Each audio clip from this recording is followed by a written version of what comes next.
தம்பி படிச்சிருக்கியாப்பா? இந்த பார் நானே 1008 டென்ஷன். சரி நான் பச்சிரேன் நான் சொல்லு வேலை கொடுக்க போறியா? தம்பி பஸ் ஸ்டாண்ட்ல ஒரு பையன் கையில 1000 ரூபா கொடுங்க காசு ஜிபே பண்ணிடுறேன்னு சொன்னான். நானும் பையன் பார்க்க டீசெண்டா இருக்கானேன்னு சொல்லி 1000 ரூபா கொடுத்தா ஜிபேவும் பண்ணிட்டான். காசு மட்டும் அக்கௌண்ட்ல ஏற மாட்டேங்குது. என்னவா இருக்கும்? சரி ஃபோனை கொடுங்க நான் பார்க்குறேன். ஜிபே எத்தனை நாளாக யூஸ் பண்ணுறீங்க? போன வாரம் தான் பையன் ஏற்றி கொடுத்தான். அதெல்லாம் கரெக்டா யூஸ் பண்ணுவேன்.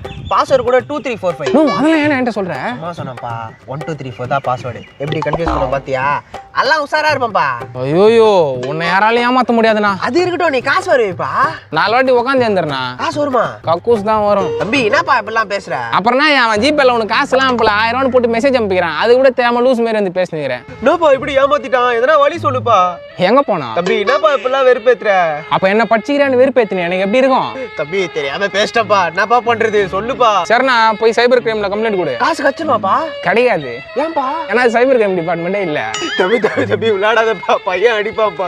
சரி ஒன்னும் அழாதண்ணா, பார்க்க பாவமா இருக்கிற என் பையனுக்காக வச்சிருந்தா 1000 ரூபா. சரிந்தா வச்சுக்கோ, இதுக்கப்புறம் யார்ட்டையும் ஏமாறாத. இதுவே கட்சியா இருக்கட்டும்ண்ணா. ரொம்ப நன்றிப்பா. நான் தம்பி குத்த காசுல சோட்டா பீம் போட்டோலாம் போட்டிருக்கேன்.